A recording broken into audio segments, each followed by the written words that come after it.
Everybody run, run, run. Everybody scatter, scatter. Some people lost some blood. Someone nearly died. Someone just died. Police, they come, me, they come. Confusion everywhere. The iconic 7 minutes later. Global don't go police don't go away. Army don't deserve of no equal in African scholarship and historiography. Professor Toyin Falola, welcome to the University of Lagos. Thank you. It's my pleasure to lecture on power, politics, and African condition. I will divide the lecture into 3 major phases. The first, we cover issues around concepts, significance. The second will be on the analytical category we should use to understand and process the variables. The third will be how do we do reformulations to these analytical categories and concepts in relation to how we move the continent forward. I will examine the complex relationship between power, politics, and the African condition, exploring the exercise and distribution of power that have shaped continents' historical experiences and contemporary realities.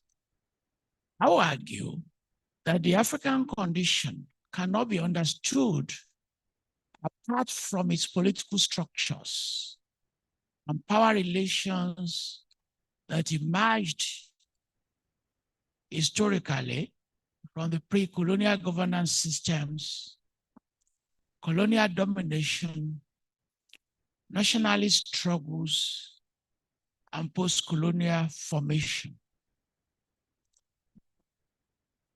Colonialism reconfigured the indigenous institutions, indigenous patterns of authority, and affected post-independence governments that inherited states emerged, but they emerged for purposes of control rather than for democratic participation and inclusive development. As this lecture unfolds, you will see how the nature of the modern African post-colonial state deals more with control rather than with development. In the process of our elaboration, I will touch on the political elites, state institutions, economic interests, and unavoidably, the global actors like hegemonic states, European powers, the US, interact and also participate in shaping the governance outcome in Africa. We have to highlight the challenges that we continue to face and how these challenges ultimately affect you and I in terms of the weak institutions that we have to deal with, in terms of the corruption that you talk about, in terms of your political exclusion from governance, in terms of insecurity, which you are familiar with, and in terms of unequal access to resources. We will talk about the role of young men and women of your generation access to resources, which is shaped by politics, civil societies, youth-led movements that some of you are involved with, accountability and reform. We have to cover issues around identity, ethnicity, gender, class, and contestation for power. By looking at a broad historical and global context, we will demonstrate that the condition, the African condition, is not a consequence of cultural deficiencies, contrary to what people may say, nor is it just predetermined, contrary to what people may argue. And I will conclude that for us to have sustainable transformation, it must come with the democratization of power. We have to strengthen our institutions. We have to promote social justice. And we have to have political institutions that will pay attention to your dignity, to human dignity, to your inclusion in the system, and your collective well-being. What are the concepts? The three concepts that I'm working with: power, politics, the African condition. What is power?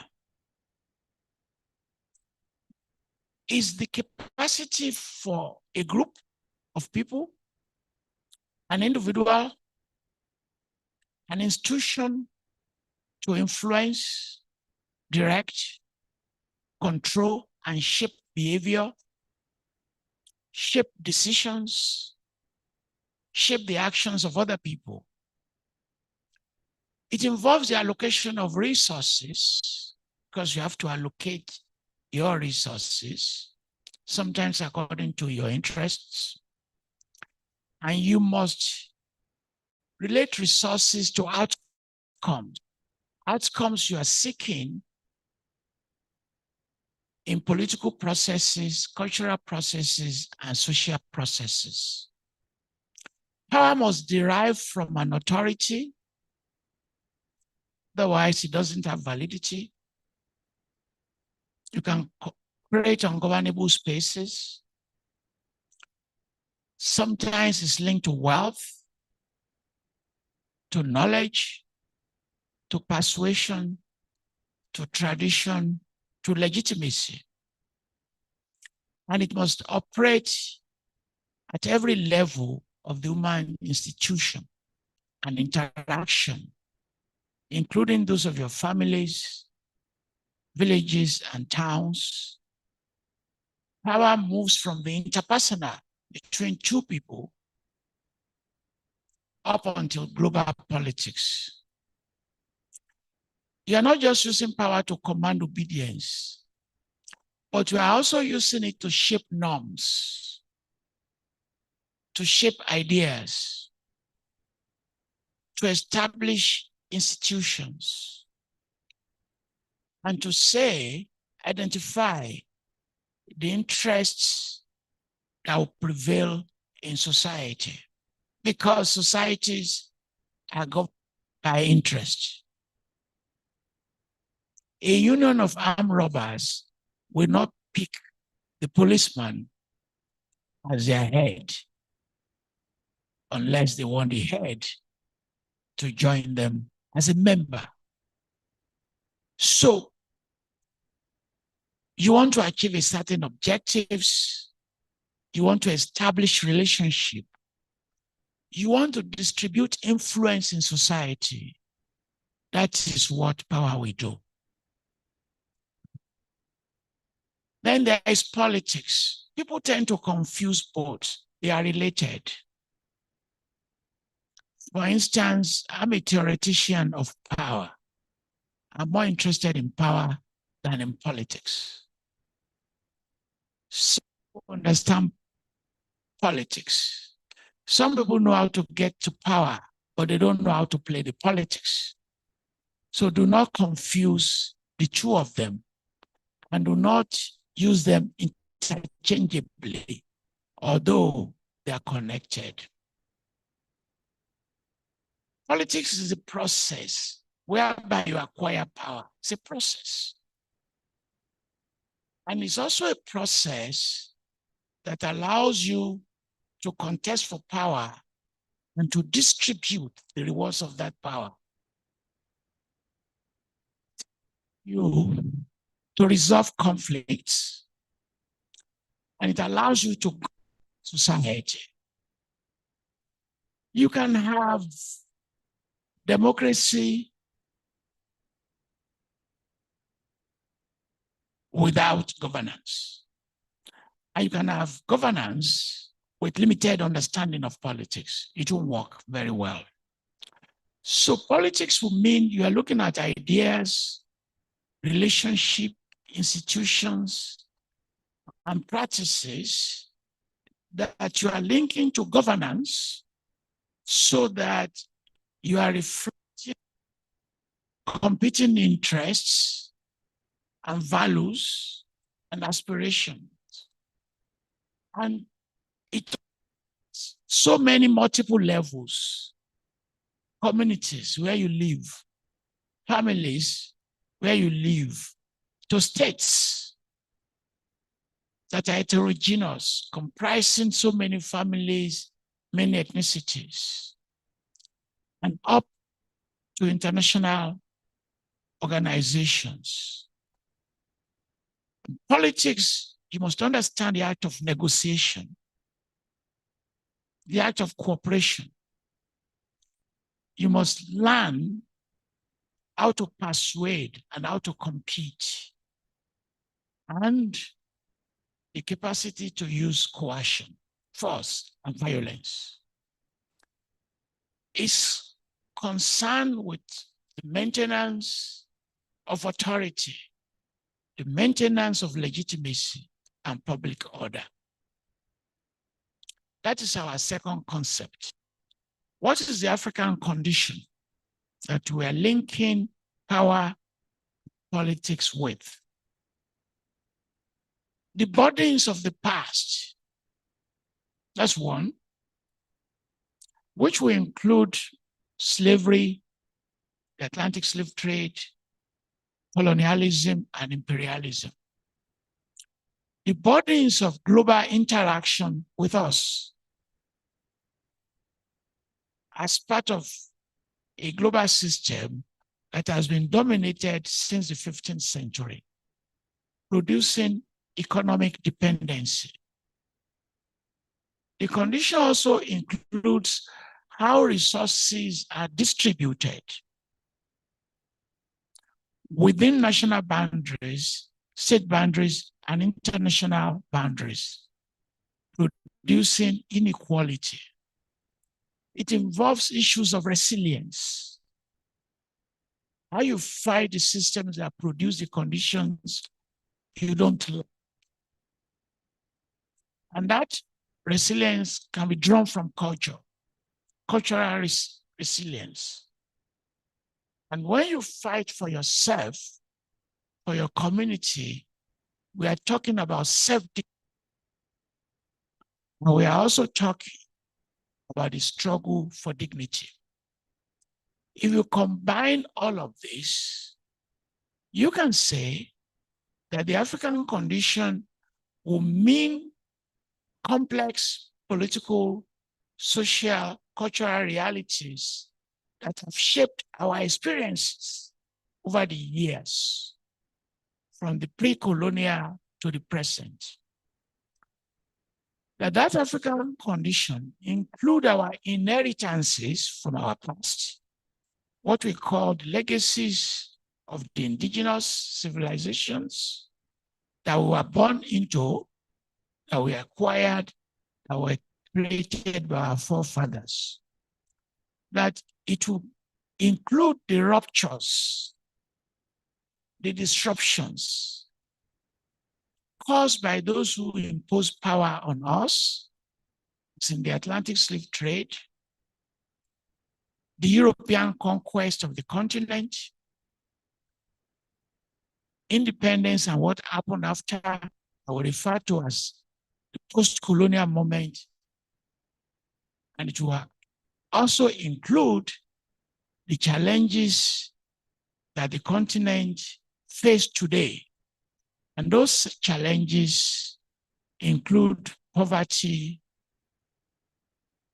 inequality, conflicts, environmental changes, inequality, and it includes what many young men and women face today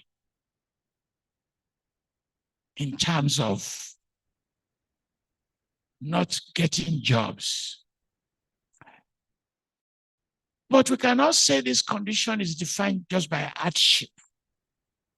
It's also defined success, resilience, by creativity, by intellectual vitality.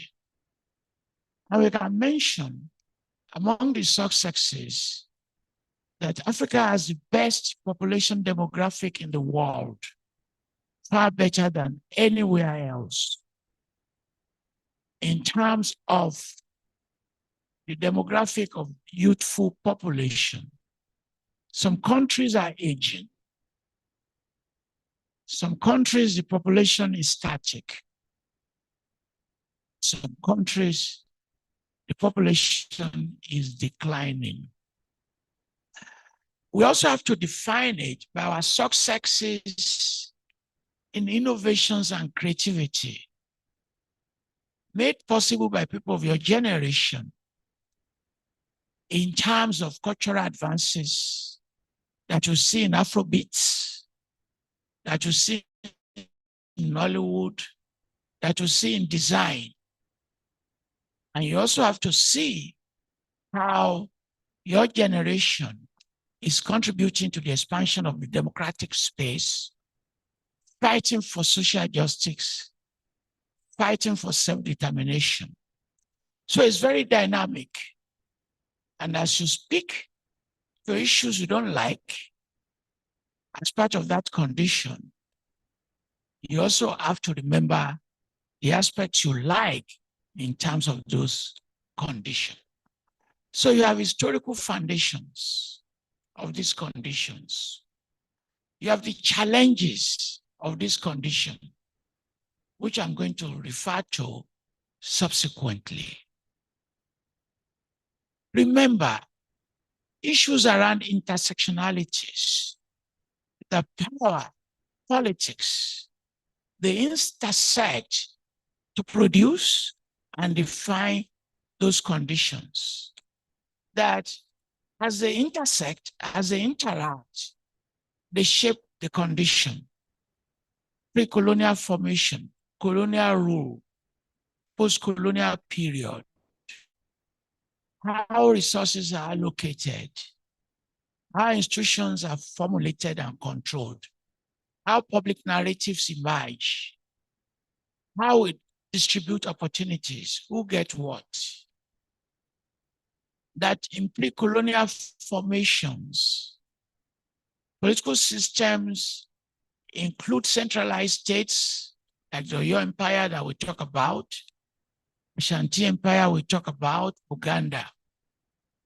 That in what we formed on our own, political authority was balanced by moral obligations, communal accountability, and spiritual legitimacy. In forming our own systems and talking about our own indigenous power and politics, we added issues around the spiritual and morality. When we became conquered, the indigenous structures were disrupted and they imposed new systems of authority. And imposing those new systems of authority, they did two things which have remained with us till today. resource extraction, because the primary function of domination was to extract resources. Whatever resources that you have were extracted. And when you did not have resources, they did labor migration, moving thousands and millions of people to areas where they could extract those resources. It's a form of control. True law and order. It's a police state, pro-violence. It was not a democratic form of institution. Encourage popular participation. When we became independent, we inherited the colonial institutions without producing for a long time, and in many places up until now, the institutions for democratic governance. So we produce those who came into power, we call them political elites, who became the custodians of power. But they also emerged as custodians of wealth. And they shaped patronage system and social mobility. So after independence, the way we organize political competition became struggles. Struggles not just for leadership, as I explained in what politics will do, but access to economic resources. So that over time, the most lucrative business became politics itself. So that if you're looking for wealth, the best way to get that wealth was to first of all go and get power. And you can use that power to accumulate the wealth. And in the process, the system became destabilized, which you witness in military coups, authoritarian regimes, elections that are contested, and tensions. So you find continuous challenges. So that today, we have some African states where some people have been in power before any student in this room or watching virtually was born, as in the case of Biya of Cameroon, who has been in power for over 40 years. And we also have many other abnormalities, how those who are in power become agents of external powers, running their countries on their behalf. We have some African countries where the office of the International Monetary Fund is located in their central bank, just to give an example. And power becomes, in many cases, instruments of domination rather than instruments of promoting collective development. And we have situations in which we have states where development is not the primary objective of that state. Indeed, the state has vacated development, and sometimes they push the tensions to the streets for the police and army to manage those tensions. And in creating the police and army, they were not tied, but so that if the police says, I'm your friend, they are not your friend. If you look at the number of the Nigerian police, 1/3 of them to individuals, not to communities. The senator has, that members of the House has, the governors has his own. And when you count the number, 1/3 of police are attached to individuals, where they also use them as housemates, in which the madam of the house will say, Sergeant, we don't have palm oil. Can you go to the market to go and buy palm oil for the house? And if you post police to individuals, they prefer that posting than managing the community. Because in addition to their salaries, they also give them free food. And they use that to augment their salary. And those who are on the street become toll collectors, envious of those who are attached to senators. You see how these conditions continue. But power is not just exercised through government. And let me make that point. Power is not just exercised through government. If you live in Lagos or Accra or Nairobi, you also find units of power. Sometimes, if I ask you how many units of power there are, you're unlikely to get the number, because those who exercise this power are many. Traditional rulers who exercise their power, that the GO will exercise his power. You can wake up end of December and say, I want you to fast till February. That is multinational corporation will exercise their power. International organization will exercise their power. On campuses, we now have student unions who also have offices well decorated with their own officers. President of the student union with his own officers choosing 20 personal assistants with his own coat of arms, exercising their own power over you. And as if this is not enough, area boys will exercise their power over you or morals. They are also units of power. When they confront you, they behave. If you are going to Ibadan, you get to Motor Park. The agents of MC Uluoma are waiting for you to also exercise their own power, so that you have multiple units exercising power all over the place.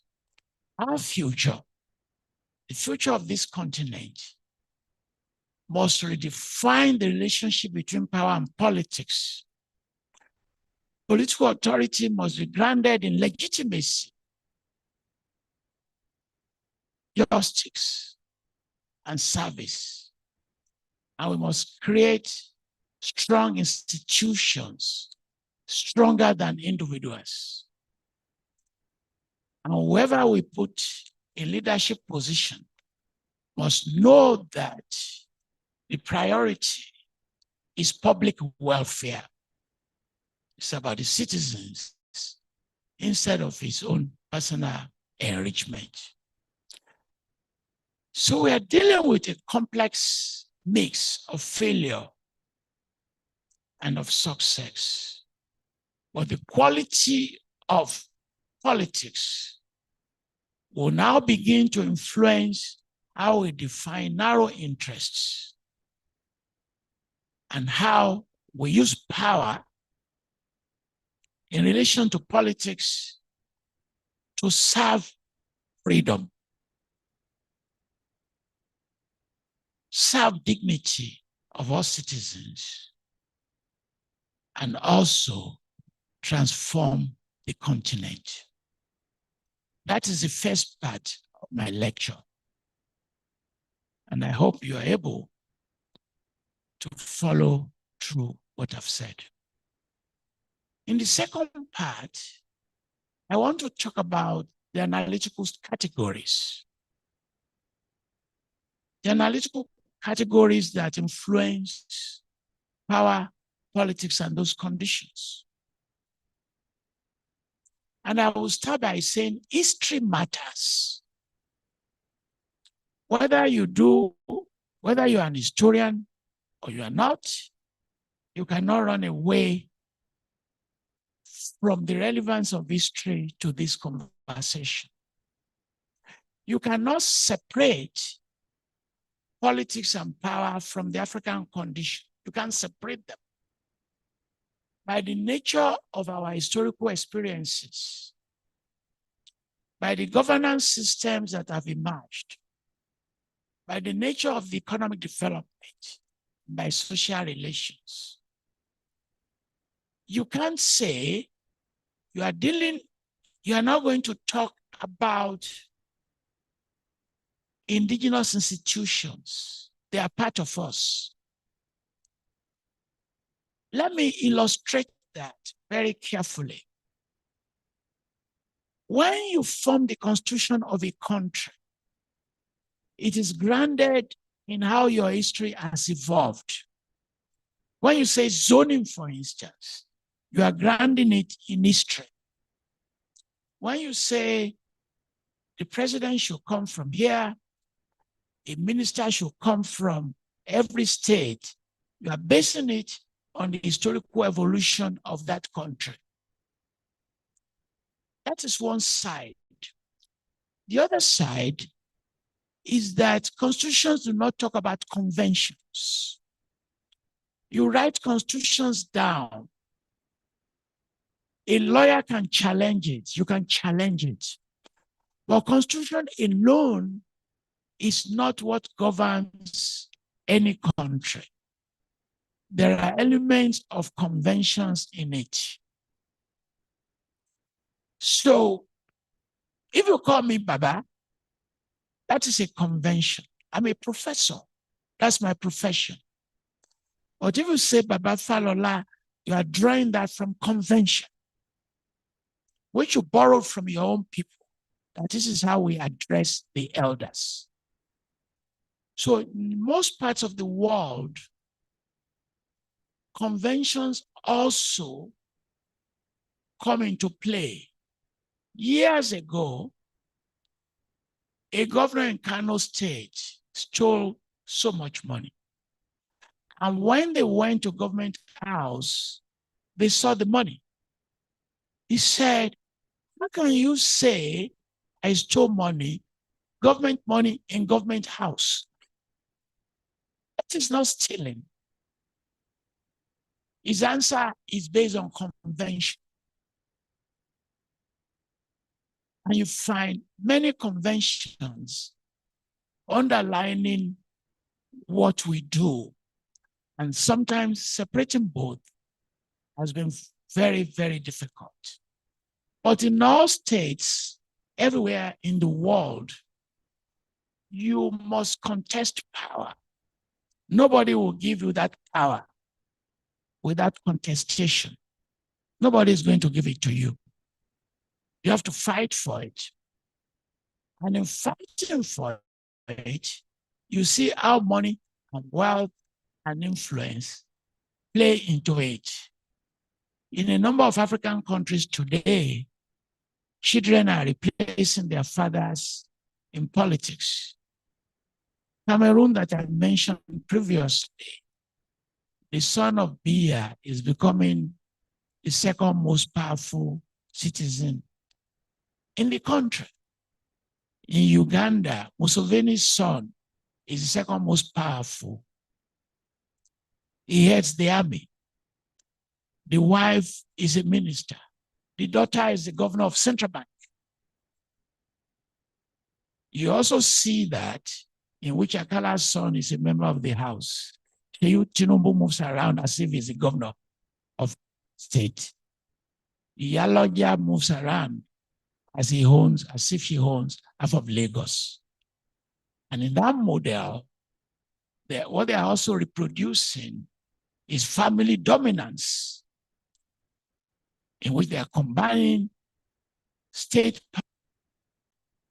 capture with family capture. But as people fight back, they go back to the past, they go back to cultural resilience, the persistence challenges, and they do that to influence the state. So there is the historical evolution of power because it's not a standalone. And as you conceptualize it, you are going to see how it works. So pay attention to that history and pay attention to how power affects human societies and that how those human societies are shaped by history. So see power to ideas from the past, ideas during the European conquest, ideas based on diversity. And do not see them in politics as if they're static. You must do that analysis in terms of historical evolution, tracing how things have evolved from the pre-colonial to the modern states. So history matters. The second thing that matter is theories. Many students are afraid of theories. There's nothing to be afraid of in theories. Sometimes it is the fault of the teacher not to explain these theories with patience, but they are not difficult to understand. So as we do these theories, you find major figures who derive their theories from their own local experiences. They take the theories from what they have seen. Like you would say Marxism, he didn't study Africa. He based his own ideas on what he saw writing in his London apartment. But we applied it. You can apply the theory, as in the example that I've given. You see scholars who have contributed like Max Weber, Antonio Gramsci. So there are Western derived theories, try to understand them, but you cannot apply them direct in all cases because they won't work. You can't just apply them like that. Take informal unit of power. Take Oyedepo or Oye. You are not approach them all the time from Western derived theories because those who created those theories didn't know those people. They are not familiar with the president of a country, as Jonathan did, kneeling down for Adeboye to put his hands on his head and pray for him. You understand? They couldn't have seen that. So we must also use derived theories to understand the complexity of our problem.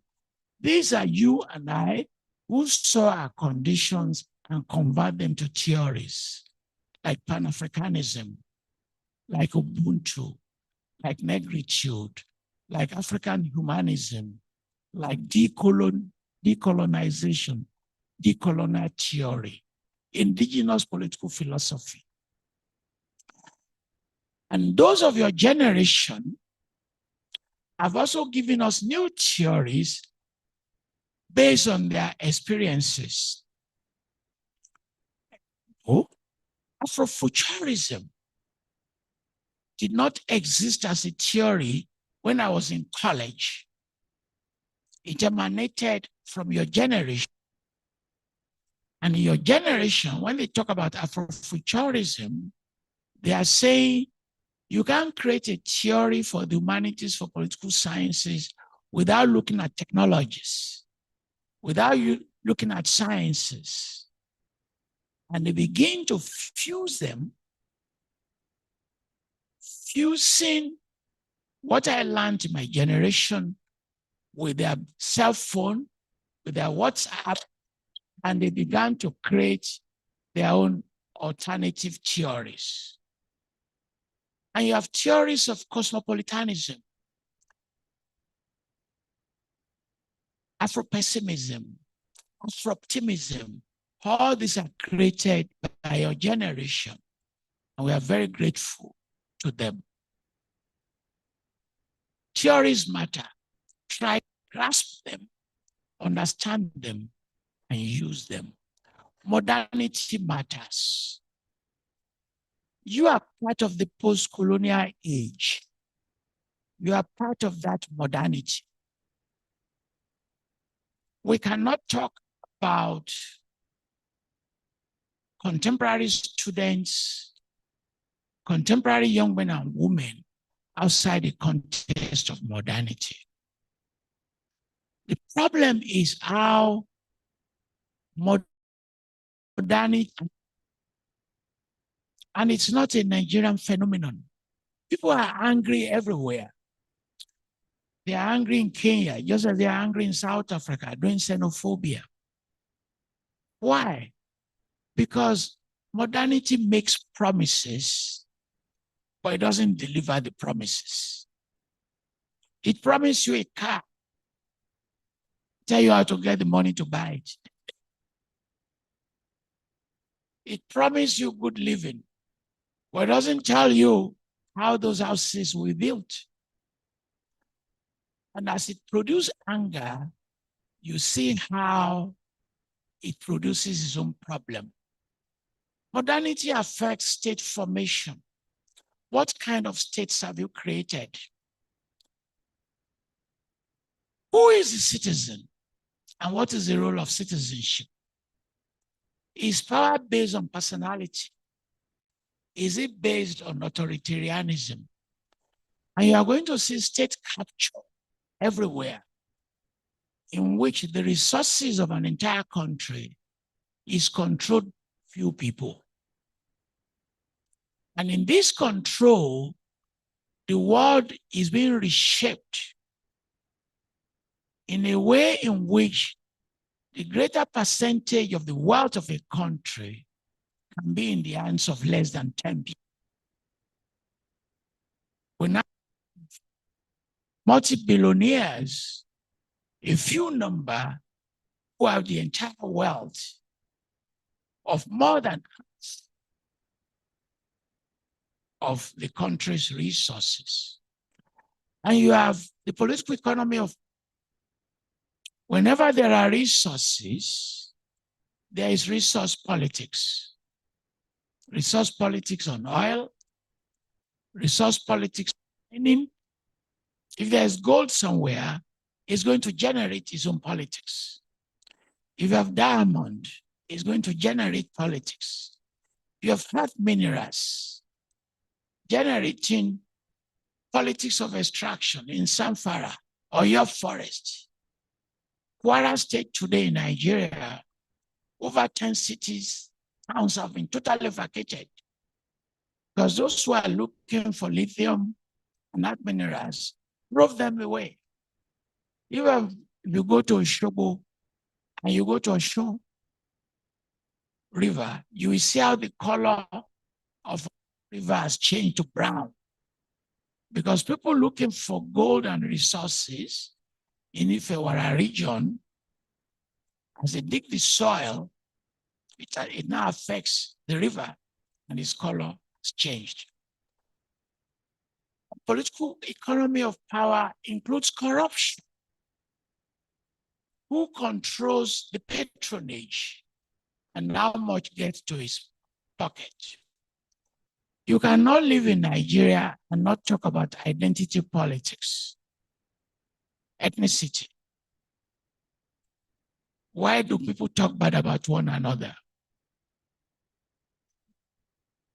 Why do one group hate another? You are going to see the impact of resources shaping that fight. You are going to see issue of religion. If you are a Christian, it doesn't mean any Muslim has offended you. But as you do your identity politics, You may be talking bad about Muslims that you have never met just because of that politics. You are going to see violence because violence is linked to political power, civil wars, insurgency, electoral violence, security governance. And as you fight internally, you are going to see external forces who are also interested in your resources, in manipulating your politics, getting involved. So there's global capitalism that will impose itself on your national leadership and on your resources. And there is the interest of foreign powers. And in Africa today, find the role of China, United States, Europe, and you are going to find a link between globalization and sovereignty. That your sovereignty can be compromised by powers seeking resources from your country. Wherever you have resources that people want, uranium, your country becomes part of global political economy in which those who are interested will come to you. You are going to find issues around corruption. As those who connect themselves to global politics will use that power over dominance. Every year, $88 billion leave Africa alone in terms of the structure of global politics. People figure out how to migrate those resources. And you are going to find the role of women, the role of youth, the role of technology in all these dimensions. The challenges that we face as I stand for you this morning include political issues in the Sahel. You're familiar with that. Many of you are thinking of that. Issues around poverty, electoral manipulation, and weak institutions. As we reimagine power in Africa, which we must reimagine, we have to decolonize governance. We must go towards ethical leadership. I will return to that. We must promote civic education. And we must connect the African diaspora with Africa itself. The African Union now sees the African diaspora as a sixth region because we now have millions of our people abroad. We no longer can just be separating those at home and those abroad. We must figure out how to link and create bridges between those at home and those abroad for purposes of empowerment. As we think about our future, we must benefit from this demographic transformation. If you have millions and millions of people under the age of 40, what are we going to use them for? Because human beings are your most productive resources. Human beings are more valuable than what you can obtain from the land. But we are not developing this human capacity to transform them into development agencies. How do we diversify the economy and create economic opportunities? How do we, as Nkrumah and Du Bois argued, create continental integration so that you can finish from the University of Lagos and go and work in Gambia? You can finish from Banjul, come and work in Lagos? And how do we encourage innovations? And how do we say we want to reduce domination of external forces on us? We must remanage the post-colonial African state in terms of giving it more assertiveness, more independence, reduce the contradictions, relocate our citizens in power. Know that the center of development are the citizens. That without security, you cannot liberate human genuity. And if you compromise on your education system, you are going to pay a price for it. If you don't train the architect very well, your buildings will collapse. If you don't train your doctors very well, you will kill your patients. And if you don't train your social scientists very well, you are compromising your planning system. And we must be very careful in terms of how we train. We must take seriously our democracy. And we must be very responsible in terms of balancing the needs of youth. We must plan very carefully their future.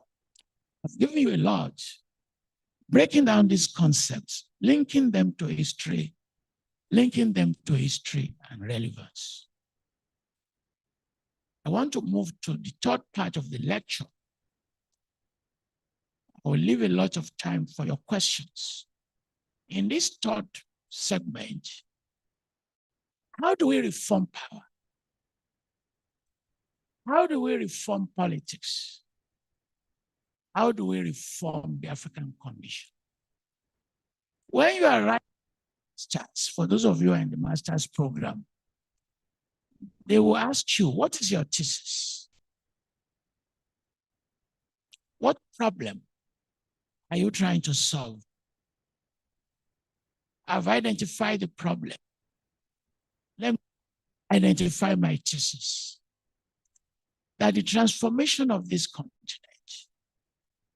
depends on how we restructure our political institutions, how we democratize power, and how we place citizens at the center of governance. That's my thesis. How do we place citizens at the center of governance? For us to do these three other things must follow. We must create ethical leadership. In Nigeria, you talk about political restructuring, but they do not talk about ethical restructuring. You can restructure politics. If you don't restructure ethics, it will produce the same thing you are complaining about.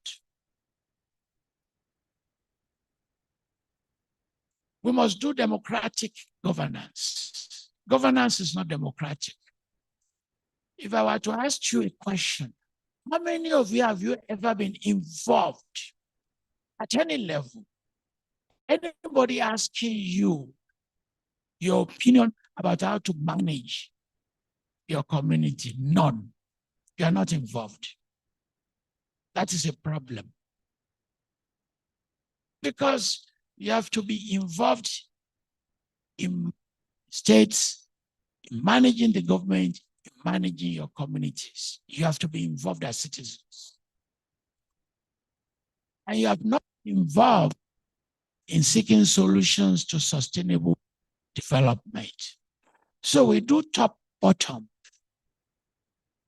in which somebody is saying, and why not seeking your opinions?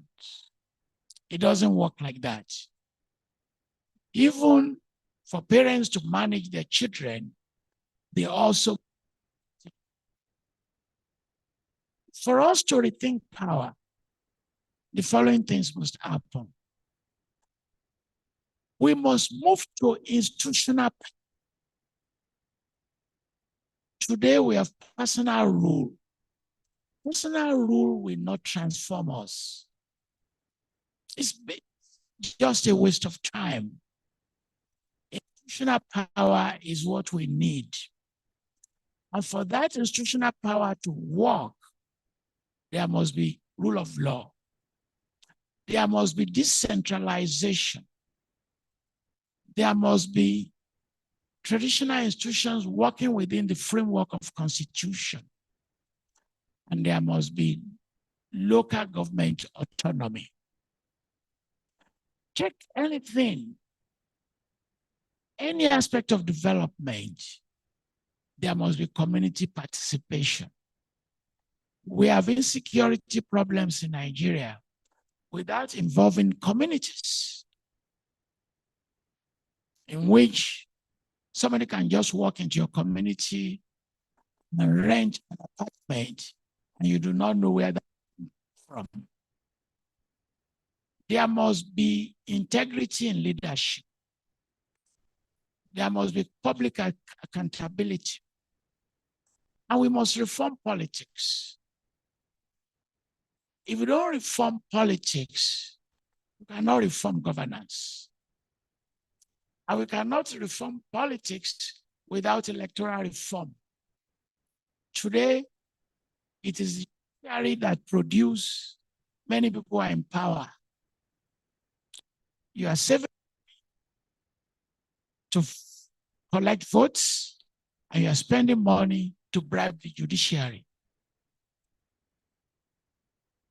It's because the judiciary can overturn the decisions made possible by your votes. So there is no electoral justice. And political parties are not by themselves democratic. They are not ideological, and they are not merit-based. You can be PDP on Monday, APC on Tuesday, and NDC on Thursday. Those are not functioning political parties. You are just shopping around for a political party that will allow you to manifest your self-interest. And there is no citizen engagement in legislative reform in which those who are representing you do not care about what you think. The judiciary is compromised. Once you compromise judiciary, the rule of law is already in trouble. You can't say decisions must be based on the fact that you can control the judges. And today, we have judges who do not write the judgments themselves. They are written by those who are seeking judgment before them, who are able to pay the lawyers to go and write the judgment. And you and I must know that if we do not fight corruption, if we participate in it, we will all be destroyed. You cannot just focus on political reform without talking about economic reform. They are related. They are related. How do we recapitalize poor people? Because without recapitalizing them, we cannot create diversified economy. How do we have electricity, without which we don't have industrialization and manufacturing? Around this area, many years ago, Ikeja, Akoka, Yaba, They are bases of manufacturing. Those warehouses are now churches. Churches don't manufacture. They collect tithes and dues on Sunday. They are not job creators. And as you replace those warehouses with churches, you are also reducing economic diversity. Without jobs, you cannot move society forward. So we have to diversify the economy via innovations, via skills development, via digital economy. We have to do reforms to citizenship, civic education, human rights. That's not negotiable. Political participation is not negotiable. Youth empowerment is not negotiable. It's not negotiable. And for us to do youth empowerment, we have to rethink the university system. We have to rethink secondary system. And we have to be very active in digital participation. Security is a big issue now, and this must warrant our attention. But we talk about security in just one dimension. A critical dimension is in the area of human security. If food is not enough, it's an insecurity issue. If health is not enough, you have to talk about health security. And we have to manage cybersecurity. You and I must think seriously about creating indigenous thinking, develop ideas on consensus politics, accountability, community participation, restorative justice. All this we must talk about. And you and I must pay attention to indigenous political philosophy. If you don't understand them, you have to pay attention to understanding them, especially in the areas of indigenous democratic traditions, areas of moral leadership, areas in which we say, these are the ideas we borrowed from outside. How do we reform them? How do we invent them? How do we make what we have borrowed to work for us? And we must avoid what is going on in South Africa, in which you say people from Ghana leave, people from South Africa leave. We cannot do that, because as we do that, we are undermining ourselves. And your generation must not, you can't run away from artificial intelligence. You don't have a choice. You must master artificial intelligence. My generation will give you ancestral intelligence. Your generation will give us artificial intelligence. We have to combine ancestral intelligence with artificial intelligence to move society forward. Whether we like it or not, the social contract is collapsing in Africa.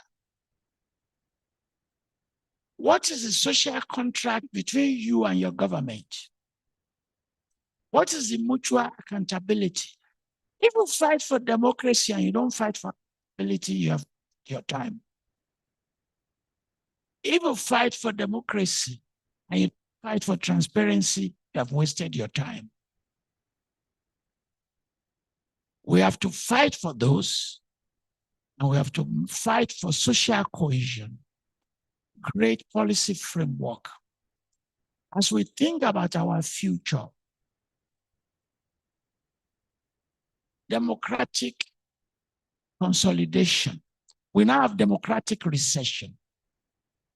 The advantages of democracy, we are rolling back. The socialists of yesterday are now today's socialites. We must have transformation led by youth, people of your age. We must have knowledge-driven governance. I want to conclude by making 4 points. If the 4 points are the things you remember, that will be enough for me. Forget everything I've said, but you remember my 4 closing points. I'll be very happy. The first one, because this is a class, it's not a keynote address. The first thing I want you to remember is that you cannot just be talking about changing your political leaders. From Tinubu to Obi, from Wike to Atiku, you are wasting your time. That is not going to produce what you are looking for. You must transform institutions. That's what you fight for. They are all the same. It's their names that are not the same. If you fight for the transforming political institutions is better than fighting for changing the names of political leaders. They are the same. You may like someone because he's a Yoruba person, but one hunger catches you. It has no color.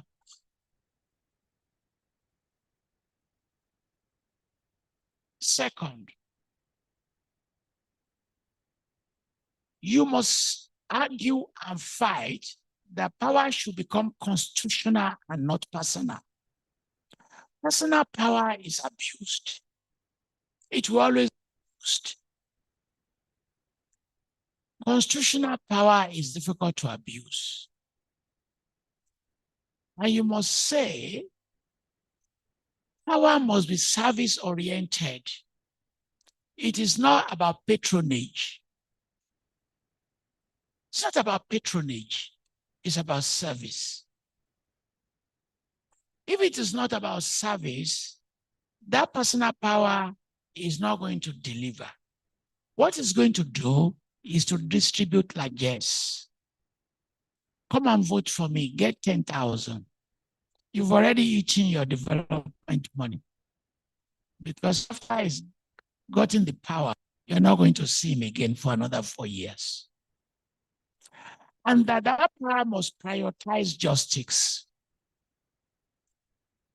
It must fight for inclusion. And it must be accountable. There must be a website where the money collected by your local government, you can see it. The contractor, you can see it. The amount of money spent on a road, we should be able to have access to it. You cannot manage any family where the wife does not know the income of the husband. It's work. We must be transparent enough to say, this is how much you have. This is what you are spending it upon. Third, our future depends on ethical leadership, empowered citizens, institutions that are strong, democratic principles. And finally, a political order that will be conditions for peace, prosperity,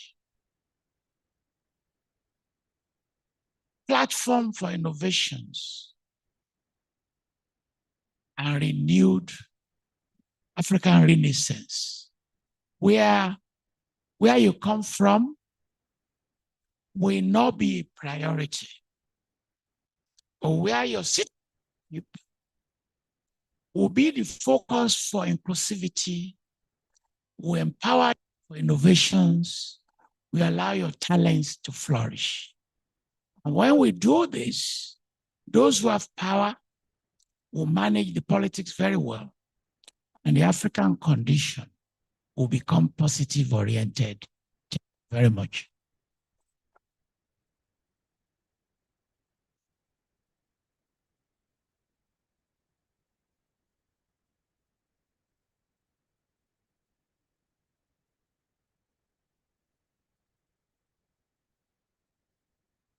We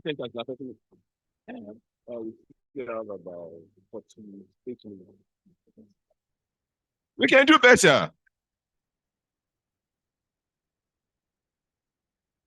Yeah, thank you.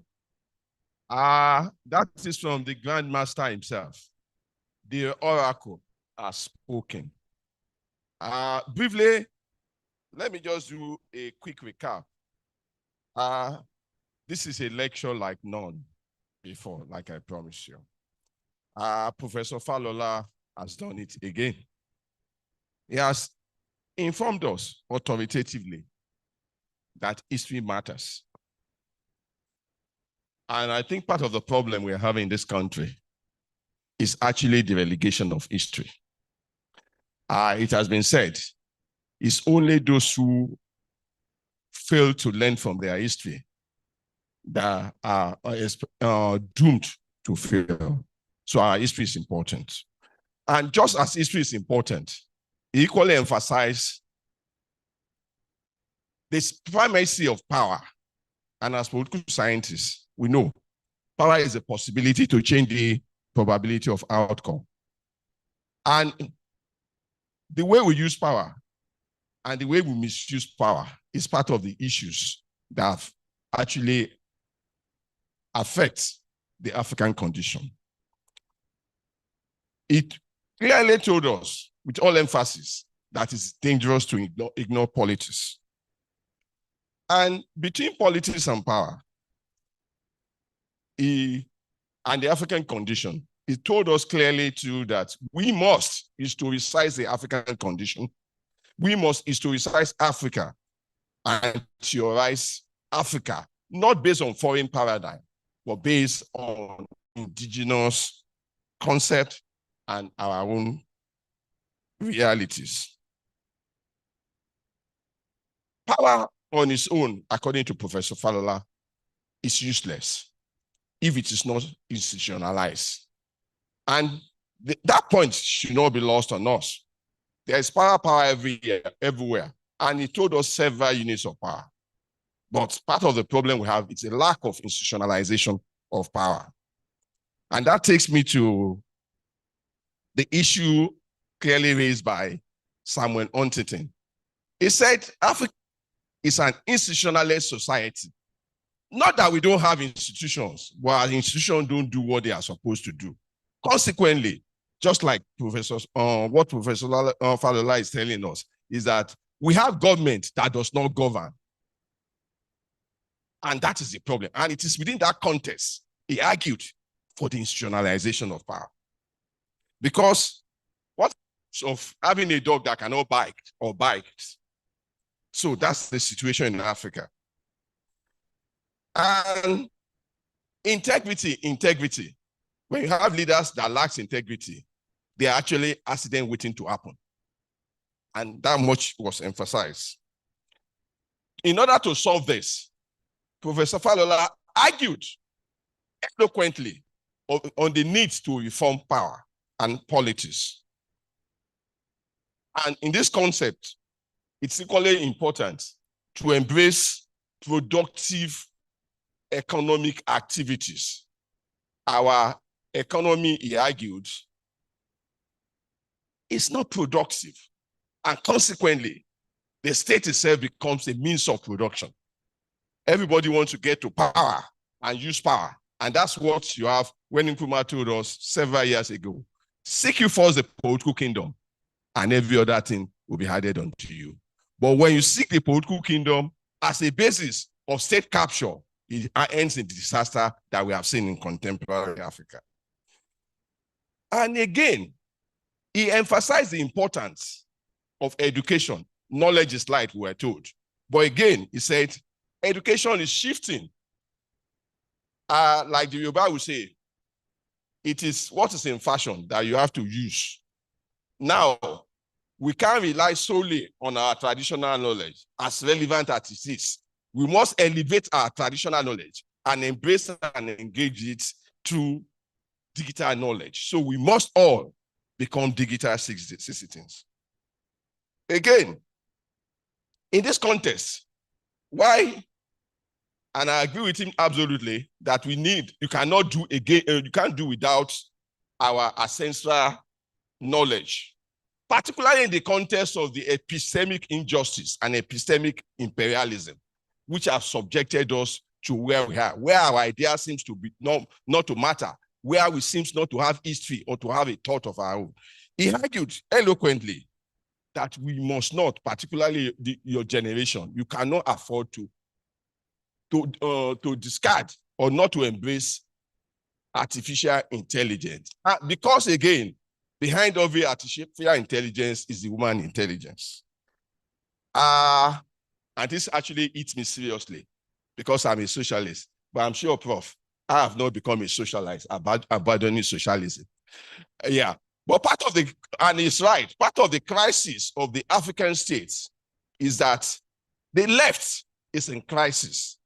Those who are socialists that actually have been used to actually advocating have joined, our comrades have turned to what we call come and raid. Our Luther continue has become a Luther stop pay. This, he emphasized, is dangerous. We need that critical mass, the critical audience, to actually be the basis of the African Renaissance. Again, Professor Falola called attention to the need to transform our political institutions from personal power to collective power, from individualized accumulation to collective accumulation and collective good. Power must produce or promote justice and must be inclusive and accountable. Our future depends on ethical leadership. Most of your generation and I know that at a point in time, we're issuing something about waiting ethical revolution. So Professor Falola equally called urgently for the need for ethical revolution. And he equally emphasized the need for a political order that will be the condition for peace, innovation, and African Renaissance. And that's saying, and he's very right about that, that the political order we have now is what I call an orderless order, which is the order of the grasshopper. You have seen a praying mantis. So the political order we have, according to Professor Falola, is that order that actually is meant to produce, institutionalized to produce injustice, peace, insecurity. So we must attack that political order. Not to take much of our time because we have a lot of questions ready for Professor Falola. I think at this point, I will want to start reading the questions so that I can engage it in the list. We have about 40 minutes to go. That will be, he answer questions as if he's writing another essays. So, Professor Falola, sir, I have a number of questions from our students and other participants. The first question reads, Professor Toyin Falola, thank you for a wonderful lecture. You argued that Africa's crisis is best understood by holding colonial legacies and postcolonial agency intention. How do we develop an analytical framework that assigns responsibility without either absorbing contemporary African elites or underestimating the enduring effect of global structural inequality?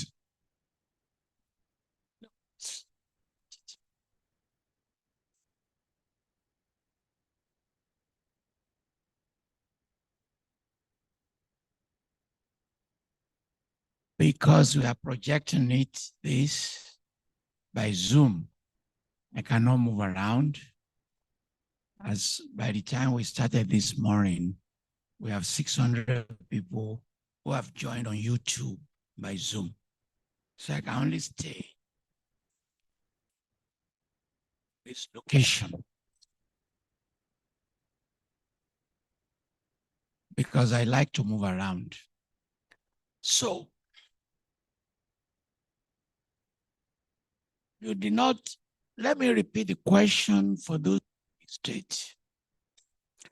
That if my argument is that colonial legacies are important and the post-colonial is connected with it,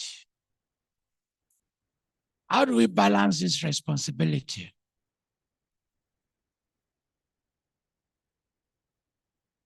Balancing it between what we inherited and what our people now do today.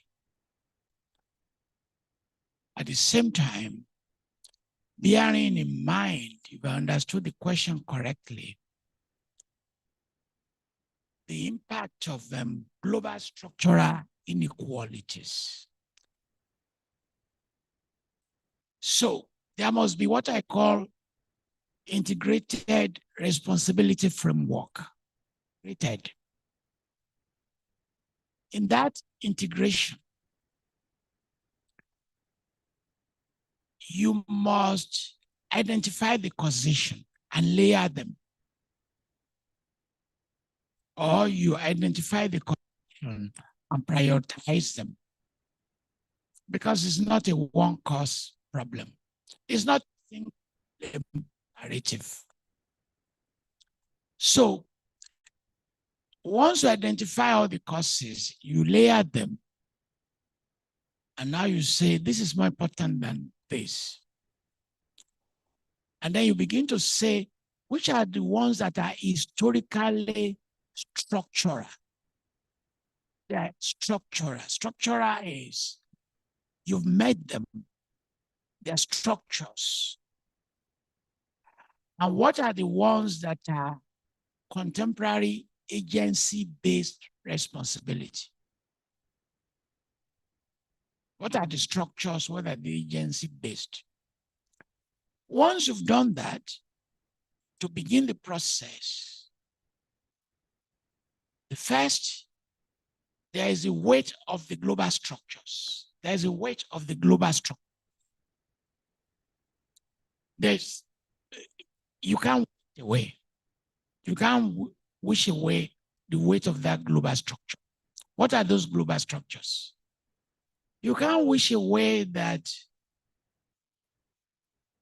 over 30 million of us were taken as slaves that produced the African American population, Afro-Brazilian. You can't wish that away.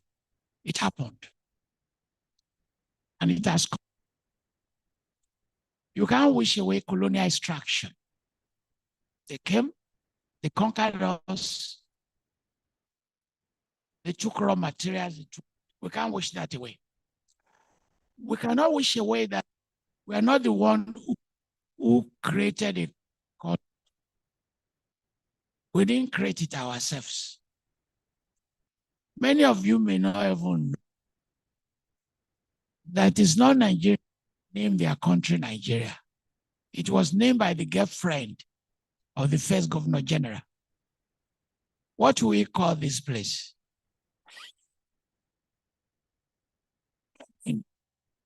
You can't wish that away.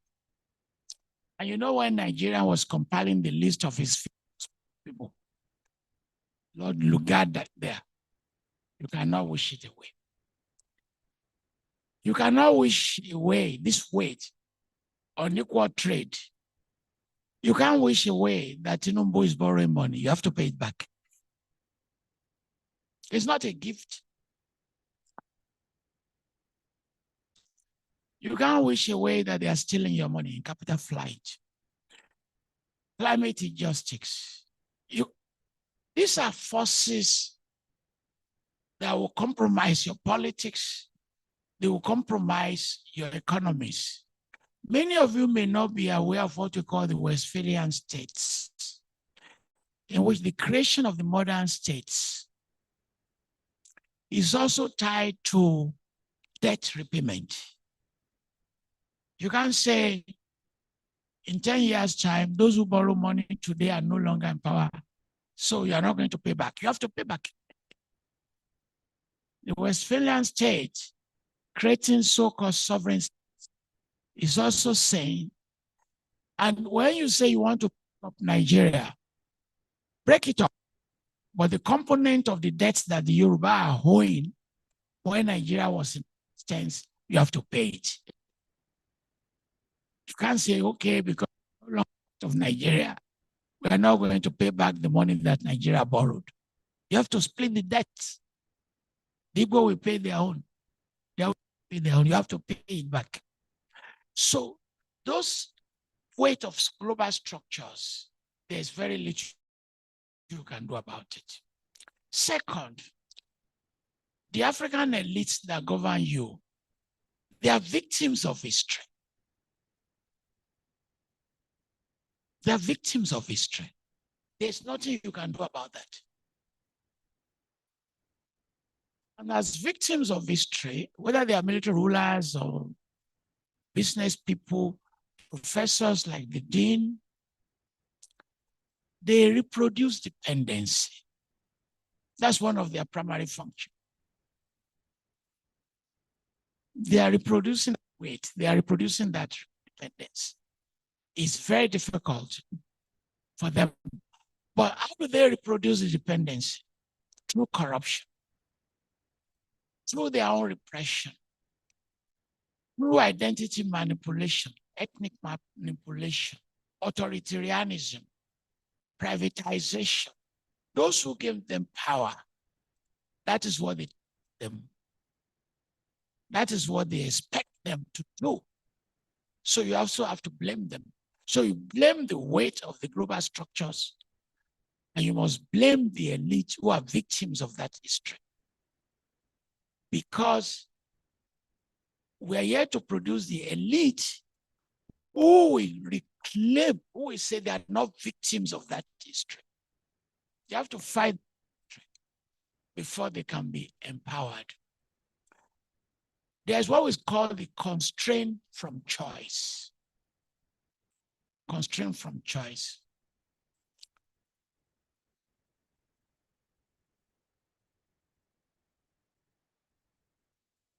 I have to apologize. I want to give a Yoruba proverb, and I know not all of níjọ́ tí a ti bí ọmọ màálù ló ti ju ọmọ ewúrẹ́ lọ. Understand? The child of a cow is bigger than the mother goat. So we call that constraint from choice. If you see any poor person, you must recognize that that poor person is very wise. Who does not know that if he goes to Dubai to buy gold and take it to Balogun, he's going to make profit? Do you need to teach anybody that? What is there to teach somebody? But where will he even get the money to go and buy the gold? He cannot even he doesn't have the money to go to Ikeja or Mopad. Talk less of buying tickets to go to Dubai. Poverty is not a lack of wisdom. You are very wise, but you have the constraint from choice. It locks you. You understand? So, in that constraint from choice, all African countries must deal with unequal global system. The entire budget of Ghana is small compared to the budget of Beijing city in China. The generated in Houston is more than the electricity generated for the entire Nigeria. That's what we call the constraint of choice, in which you are operating within a global system.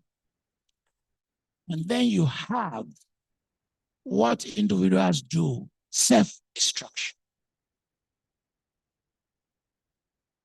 No matter how brilliant and at the University of Lagos, that brilliance will not work if you destroy yourself. through habits. You can't say I'm brilliant and you are drinking beer every evening and you won't wake up till 12 with headache. We have that constraint also, but destructive choices. So we pose the question, what are the alternatives? Point number 4, there are multiple capabilities. Global institutions. How do you deal with multi institution? How do you deal with these are things that you and your politicians must handle. And finally, what we call the norms. What are the values guiding you? Whom are you accountable to? If your challenges are historically produced, how do you bend them to your satisfaction?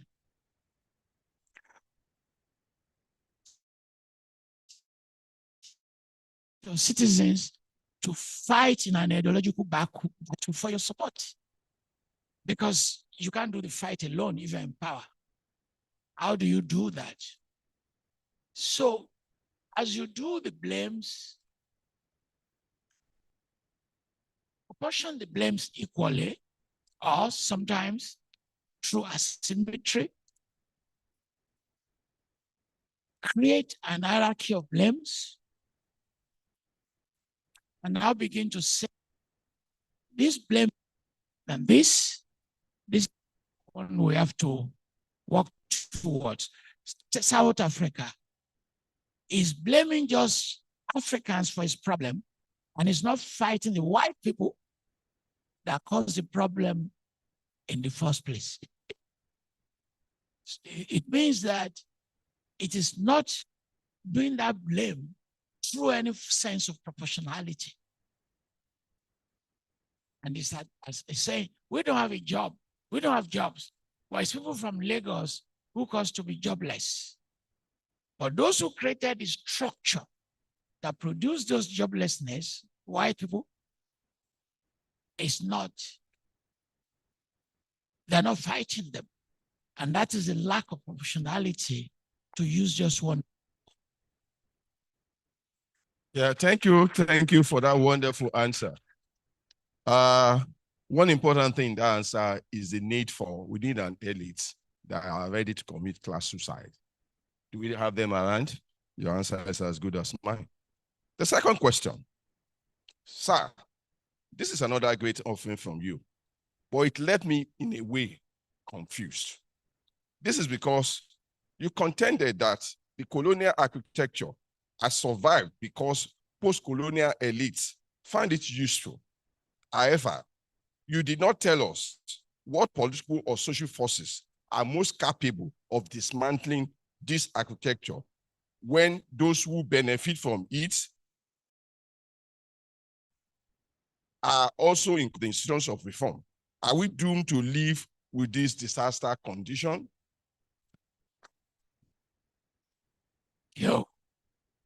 So before the lecture, I circulated a long 30-something page to those who are interested to read the lecture.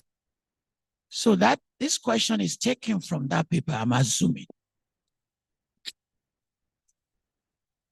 That if you just listen to my lecture, you wonder where it's coming from. It's coming from that paper.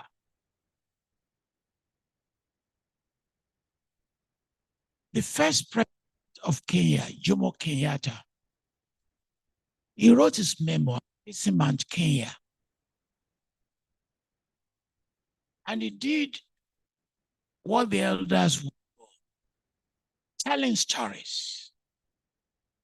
We call them anecdotes.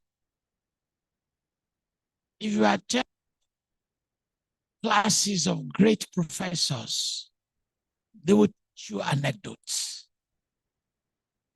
if you come to me for an advice, I can just tell you an anecdote and tell you to go and figure it. Let me give you an example.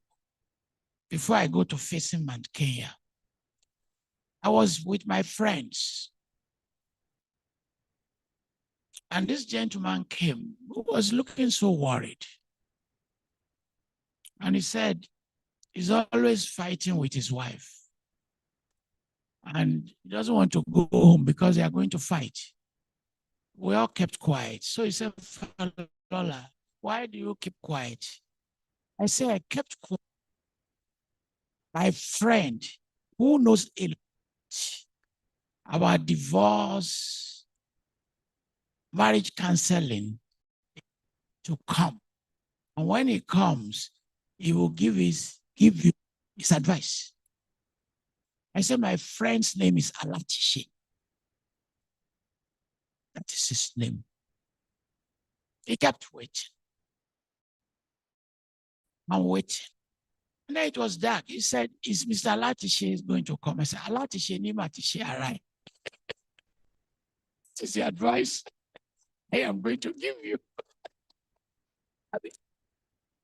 Alatishe ni matishe. I don't know your wife. I've never met your wife. You're asking me to teach you how to resolve a conflict with a person I've never met. My babalawo. So that's what we call an anecdote. I've already replied him. So in facing Mount Kenya, Jomo Kenyatta set this story up in the jungle. And the way of the story is that the fox wandered into the village and he saw that human beings houses. And he ran back.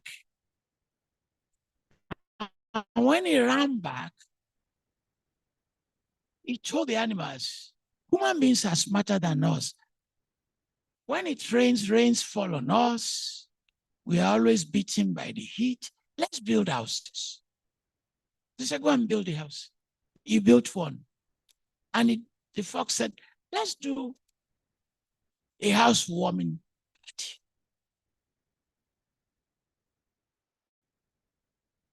They drank and ate. When he's ready to go home, the tiger said, on the count of 3, fox, I want you to leave this house. If you don't leave, I am going to kill you. 1, 2, the fox ran away. He lost his house. He built a second one. The lion took it away from him. And then he built the largest one as big as his all. The elephant was invited. He attended the party. So he said he wanted to go and bring more drinks. And the external of the house with gasoline. And he set the house on fire. And all the animals were burned to death. Jomo Kenyatta got that anecdote from the Mahu Mahu struggle. How do you dismantle an architecture? In Jomo Kenyatta's anecdote, he said, burn down the house. When you kill all the animals, you are redoing the architecture. But let me now connect that powerful anecdote. That colonial architecture is not accidental. It was a product of history in which they used power to colonize us. And in doing that colonization, they established things. They gave you names. They created extractive economies, which they still continue till today. We are not using our own mineral resources.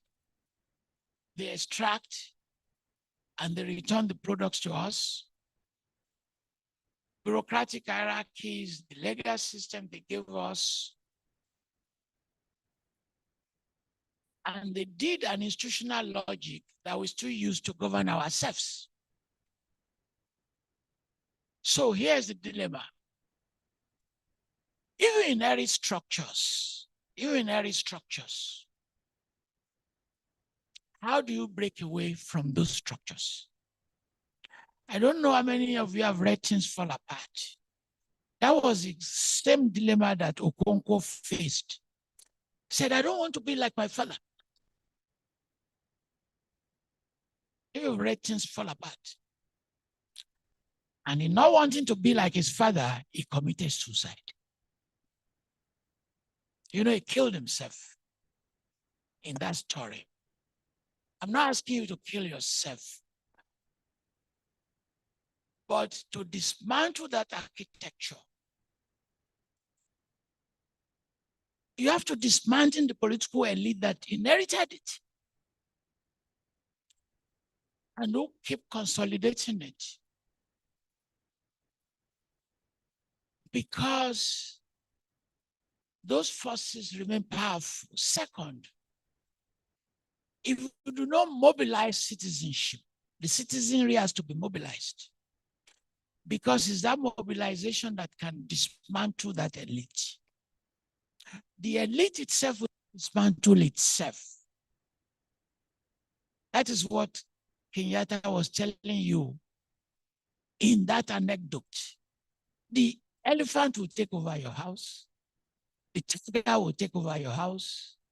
So the fox said, if I go ahead and build another house, hyena will take it. Tiger will take it. Let me kill all of them. And you must create centers like this, independent intellectual communities. If the professors are not independent, the students are not independent. If the professors just base their knowledge on Western scholarship, their students will not become independent. So that the various layers, we have to decentralize the governance. There must be generational changes. Your generation are digitally connected. You are part of transnational framework. But the problem is this. She was more connected to ideological movements. Yours is not. So at individual and collective levels, you also have to ask yourself, what are the ideological attachments you are going to have? I don't know who poses to dismantle the architectural structure. Because if you are not able to also do that, it's going to be very difficult. But I will pose the question differently. Not because I'm wiser, because it's a wise question. The way I will frame the question is this, in my own formulation. Suppose we dismantle the structure. What do you want to replace it with? That's the way I will frame the question.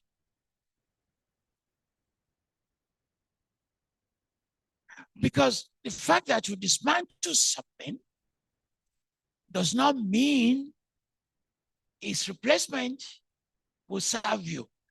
You say you don't want the military. 1999, you dismantle the military, right?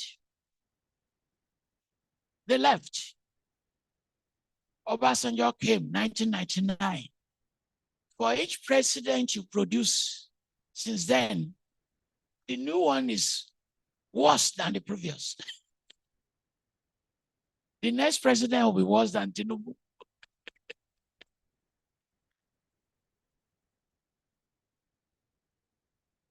You can see why I'm rephrasing the question. So that question must go and say, okay, if you destroy the architecture, what are you replacing it with? Because as you give that answer, as you pose that question, you pose the question, what are the alternatives political vision? If we say, you have been saying young men are not in power, young men are not in power. Okay. Say you want to put young men in power and they are Yahoo Yahoo boys. So what do you get? What are you going to get? So you are going to get something that may be worse. So let's, you and I, especially those who pose the question, meet in small clusters and say, we can dismantle the architecture, but are we going to decolonize the institution? Can we reimagine the institution? Can we move from political domination to service? Can we move from extraction to human capacity? Can we move from authoritarianism to accountable citizenship? Ọmọ tó ní ìyá òun ò là, ọmọ tó ní bàbá òun ò lówó, ẹnu ẹ̀ ló wà ó. Yeah. That is profound. I need to call attention to one important thing which linked to the lecture I asked on. Giving the lecture, Professor Falola mentioned the importance of theory and equally emphasized that, and I'm not sure many of you believed him, that theory is not difficult. What he has just done is to theorize. The same question, what we do, and we see that everywhere, even at the PhD level, people are descriptive. See how the question ended. Are we doomed to live with this disaster condition? That's merely descriptive. The same thing is now saying, what if we have alternative? What will happen? That's the theory. So he has gone beyond this lecture to teach you something else, how to theorize. When we do our work, don't just describe, this is not, scholarship is not journalism. When you raise an issue, theorize it. Ask questions. Let us see that tension. Thank you very much for that. Yeah. In that question, one important thing that equally came out is this. You cannot depend on the benevolency of your oppressor for your freedom and empowerment. Take up the struggle. Thank you for that nugget too. Quickly, the next question. Professor Falola, thank you for this lecture. It is highly educative. Your discussion of ethnicity and his next book coming out in 2 days' time is on ethnic identity. This young man here has published over 300 works. There is no single year he does not have at least 7, 8, or 10 offerings. So the next one is on ethnicity and identity. Your discussion of ethnicity suggests that it is largely a political instrument for distributing resources, stomach infrastructure, they call it here, rather than an immutable identity. That nothing says identity cannot change. That's the argument. How feasible is a transition from indigenous-based citizenship to residency-based citizenship in countries like Nigeria without generating fresh political crisis? And actually, we have residency-based citizenship in our constitution, but we don't actually implement it. Thank you.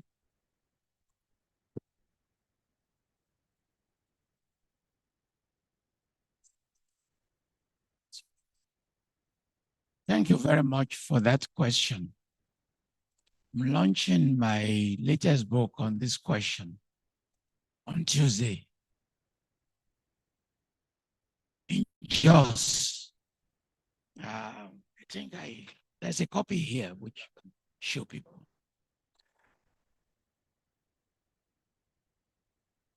So, if you look at the Nigerian Constitution, it promises you freedom of residence and freedom of movement. It's already in that Constitution. Even if you tell them, revise the Constitution, there's no need to revise that section. And it also promised you that constitution. People are dissatisfied with the 1999 constitution because they didn't let us read the constitution. Obasanjo government just said, let's approve it. It says, all of you have full residence rights anywhere you live. Constitution says. But when you now leave that constitution, you set it apart. In practice, it now subordinates what is in that constitution to state of origin, that is in practice, and to indigent status.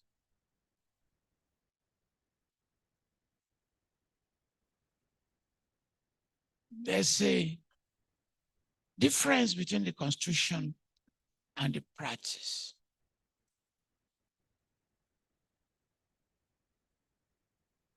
Should we replace origin with residence? Just to follow what people practice, so that you can now begin to see the complexity in intermarriages and belonging. Or do you want to practice dual rights model? Dual rights model, which you are saying, okay, I will protect your people in Niger Delta, focusing on their heritage, their language, and institution, their claim to land. But I will now create civil rights and political rights on residents. That's one model. Or I will do what they do in the US, tax payment. Where do you pay your tax? And use tax payment to govern other rules like school attendance. Here is the danger with respect to how this country has evolved. Because those who regard themselves as original communities, they tie residency citizenship. They see residency citizenship as an act of domination. That's how people in Plateau will say it. In all those tensions, Fulani, thief people, and young people, that's how they say it. That you say residency citizenship, the Hausa and Fulani will dominate them. That is how they interpret that problem. So that Southern Kaduna, and Benue State, and Jos, their land, religion, they combine. You pose a question, and I answer that question in 60 pages. I don't know the student who posed the question. So, straightforward answer. It is necessary, but it's politically explosive. It's necessary for all of us to become citizens wherever we live, but it's very politically explosive because it is tied to land, is tied to state resources. I have been involved in saying Fodio University, Sokoto, have a church. They refuse to have a church.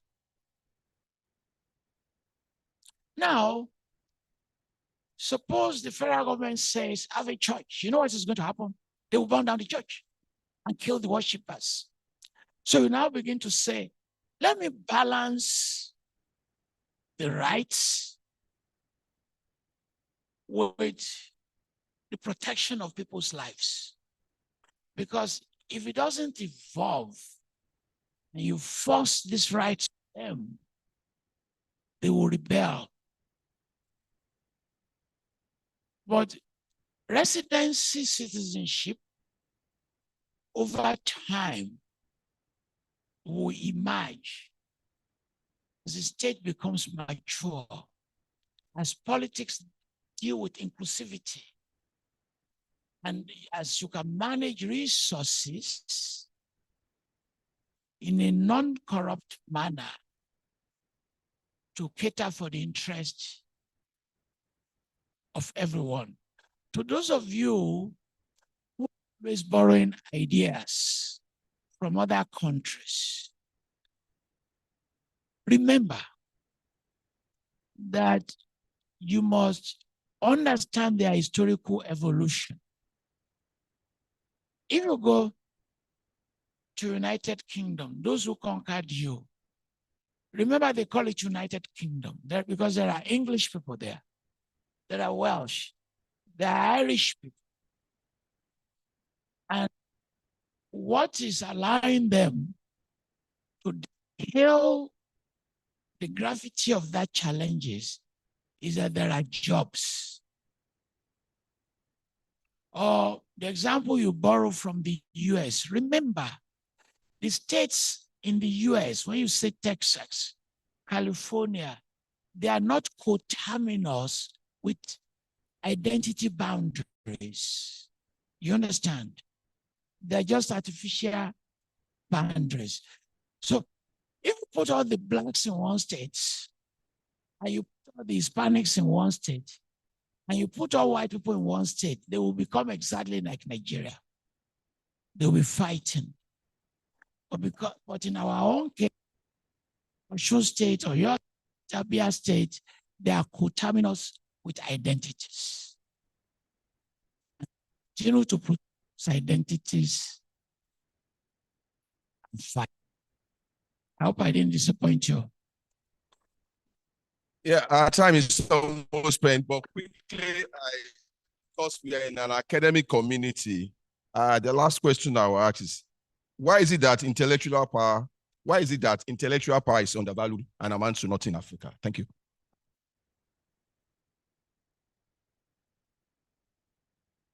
So,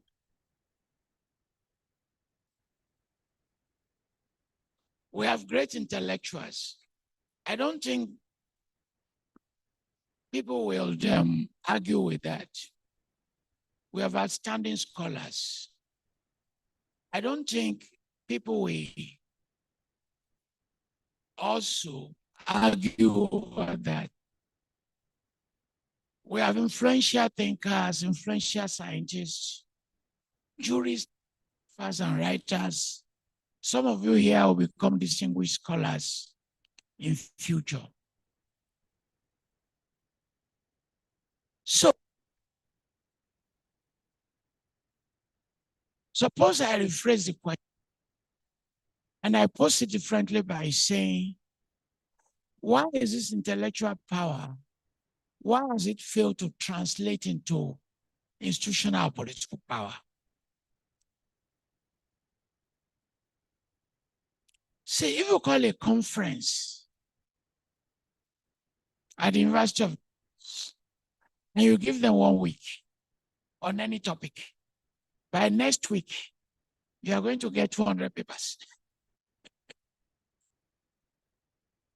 They will write them simply because that intellectual is there already. So the question is, who is processing them?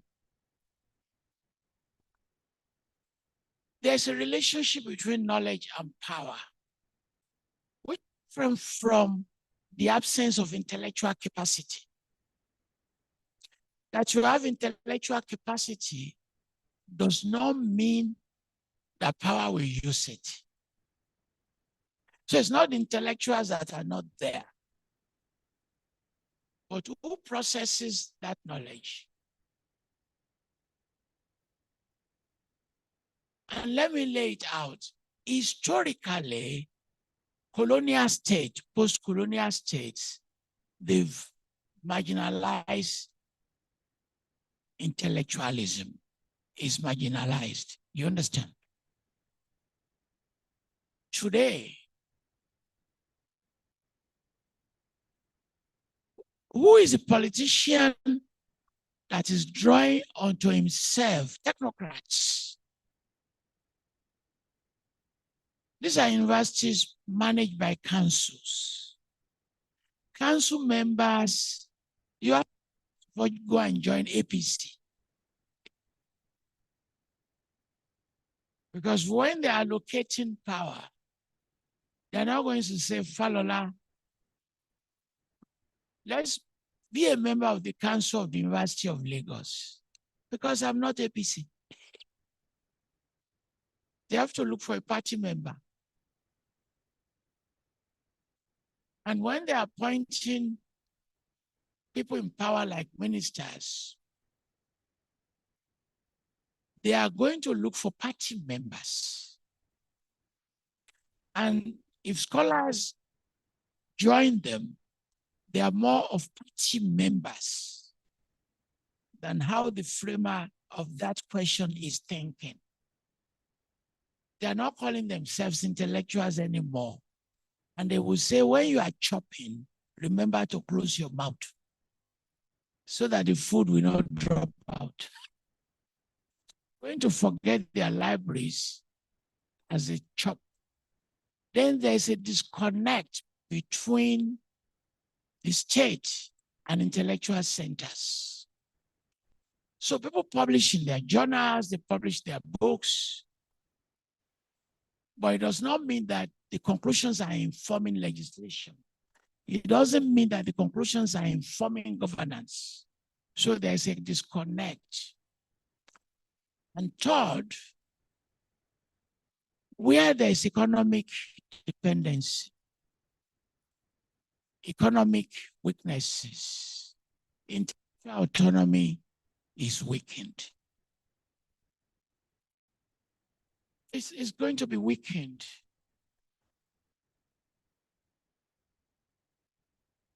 You cannot rely on external funding that shapes your agenda. And we're also losing intellectual capital through migration.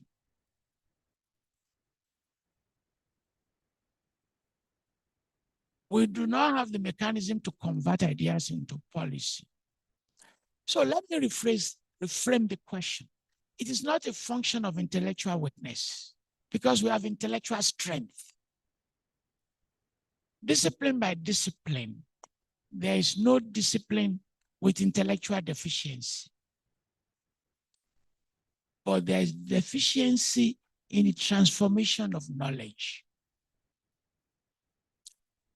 Ifata lofa, c'est Yoruba proverb. Ento mofa o mofa. Ento mofa o mofa.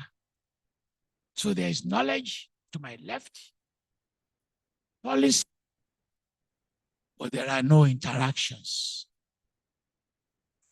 And until there are interactions, there cannot be a fusion of intellectualism and knowledge. Thank you very much. Let's do it better.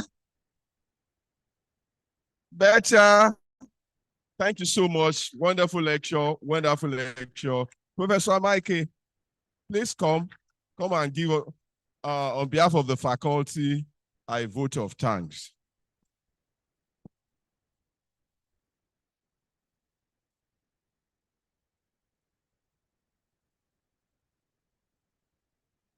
Sir.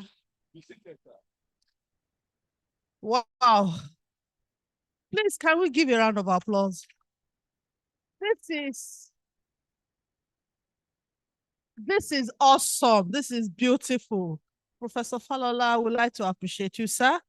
You really, really been a blessing to us. I think the student in here will never forget today. I think you guys are really privileged. This is international, renowned, reputable scholar that you are just getting on a platter of gold. Thanks to our comrade Dean.